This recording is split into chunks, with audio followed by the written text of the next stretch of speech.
I'm Linda Amon. We're working on a floral today. We're going to do a little bit of color study first. We are going to work with lots of colors. I invite questions because that will be kind of fun. I want you to learn a little bit about why we're choosing the things we are. Red is a primary color, right? So if we have a primary color, and if we go the opposite of red, what is opposite of red on the color wheel? Green. So that would be a complementary color. That means that these next to each other will be exciting. That's one of the reasons that here the red against the green are exciting. They're complements. I look good, you look good, we look good next to each other. When they get mixed, they're going to be a neutral. So there's going to be times that we're going to use something that I'm going to add red, I'm going to add some green in, which is going to do what to that red? Dull it down. It's going to neutralize it a bit. But there are places in here that I believe that to be true. You can pick a color that's already been done that way for you. The Quinacridone, Maroon Perylene has already been altered with something that is no longer the bright red. It is now toned down to another color. But if you take some of your Pyros or some of those are more pure. If you dull those yourself, you have a different kind of ability that you can do with mixing of colors. So we're going to play some different things and work that. So let's just start with your Pyro Reds first. And these are all M. Graham watercolors. And they're made with honey, so they're juicier. They're going to be a little more transported with the kind of sugar they use. So we're going to, I used a little brush, I call it a worker brush. I pull out most of the paint most of the time with a brush that's going to be just like a little worker brush is what I call it. And use my better brushes to grab in.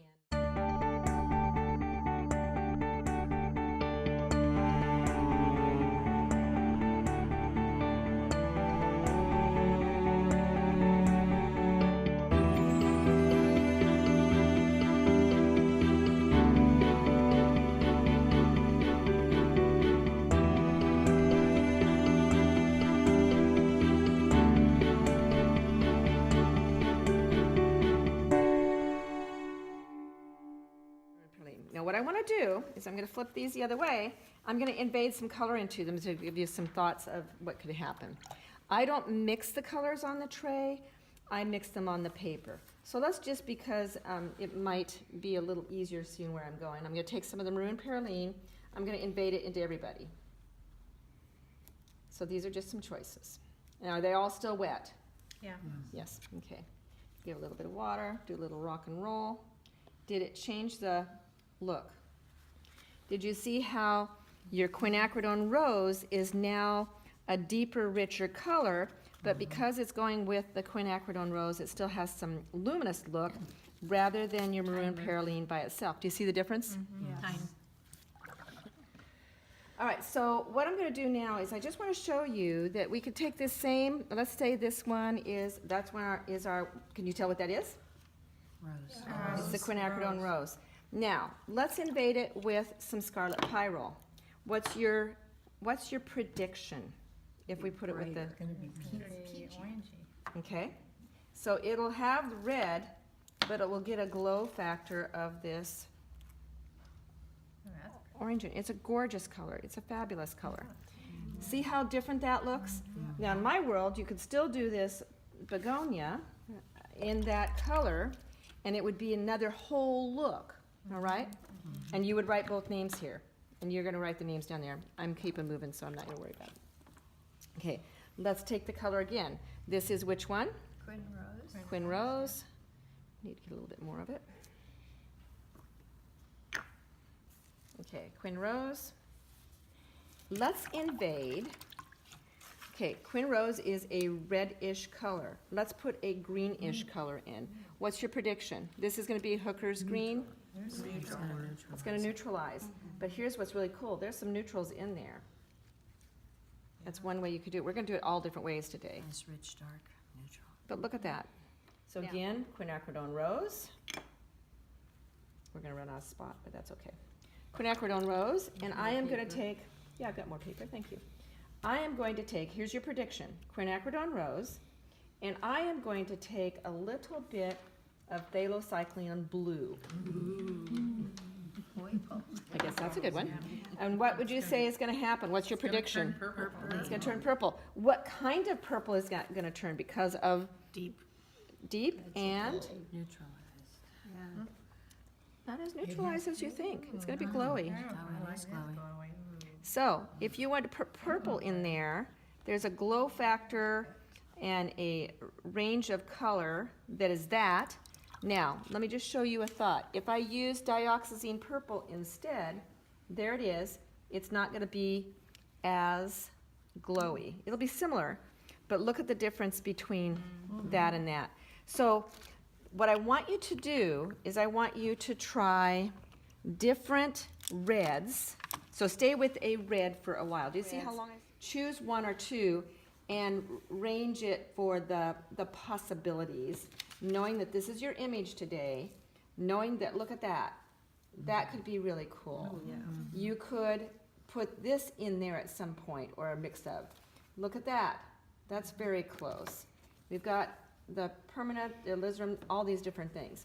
You're gonna see me flow a lot of different colors into the same petal, similar to what you saw in these little samples, but I want you to experiment with the colors out there yourself so that you have a feel of what could happen if I did this, right? You might have picked a blue with a whole lot of green in it. Then you're going to get what? More neutral. Mud if you didn't love it. Mud if you didn't love it. And neutral if you did love it. And you can see we've got neutrals. So when you get it, look at that. That's just beautiful. So give yourself some samples. All right, I see that you've worked on your samples for the Radiant Red class. The variety here is just fabulous. So if you'd hold those up, and we will do a little scanning of those, and then we will come to the first glazes of the flower. Good job. Give yourself a Yahoo! Woo! Okay, good job. So what we're going to do now is you've picked some colors, and I've done some here. These right here are done with Quinacridone Rose. These are all the M. Graham paints, and it's maroon perylene and some naphthol red. And then what we're going to do is I'm actually going to choose some other colors here, not only for your demonstration purposes to learn some other colors, but to show you end of day in this workshop, we can actually pull different petals of different varieties together. So we are going to put water first, just as we did before on this, because water first is going to allow us to have the paint not going immediately. It's going to give us the opportunity for the paint to go in a little slower, not give hard edges. Once paint is on the surface, we're going to be doing glazes. Those of you that have been with me, what is a glaze? A glaze is A lot of water. a lot of water, little paint, Over a clean dry. painted over Clean, dry. A dry surface. a dried painted surface. Dried. Okay, Okay. so it's a really long sentence, but, okay. A lot of water, a little bit of paint, painted over a dried painted surface. All right? Okay, so we're gonna put here, that would be a glaze. This is going to be, we're gonna put, we've got some masking fluid there. I am going to avoid, with all of my might, the, oh my goodness, don't go into the white. If there is no water there, paint cannot go there. Paint can only go where the water is. So I gotta work both sides, right? Gotta remember it here and there. We could have masked that, but there's a couple reasons I'm not masking it. Number one, masking is not my favorite thing to do, although we did save a little bit there.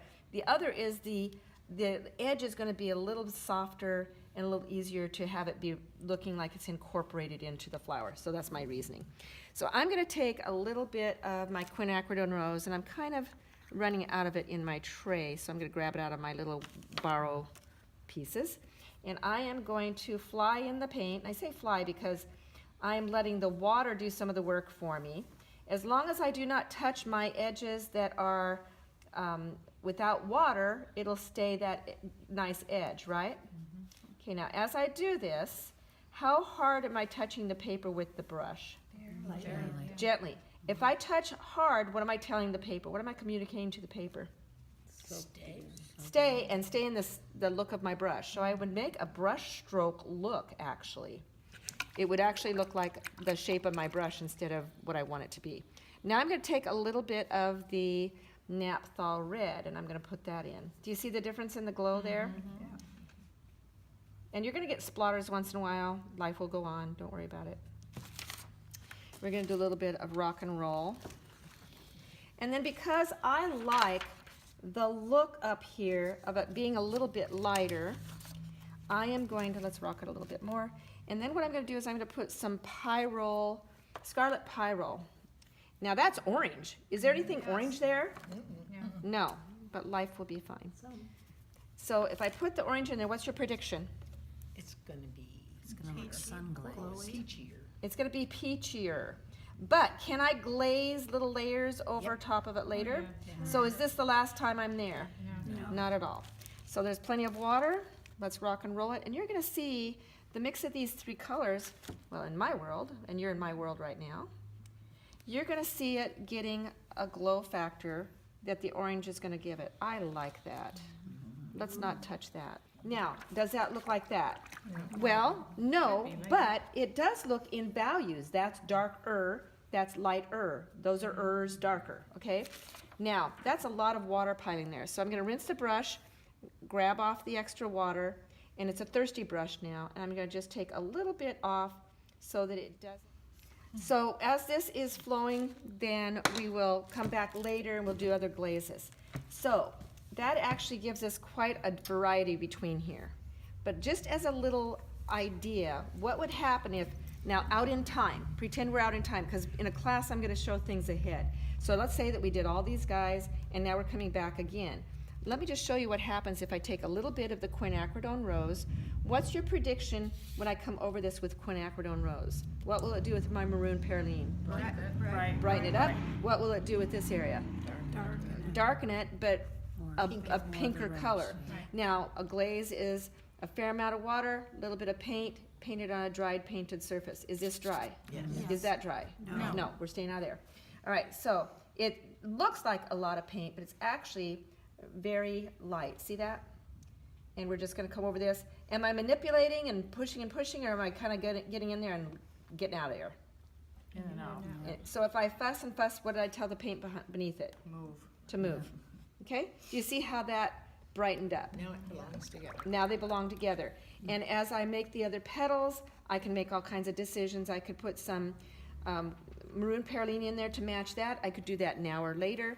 I would say that when you're out there, don't work more than 2 colors at a time so that your brain doesn't get a little confused with who lives where. Okay, so kind of keep to 2 colors and then we will come back and build more and more. Now for those out you in the video world with me, this is probably where your videos are gonna stop and you can come take the class. But we're gonna continue on in our day and thank you very much.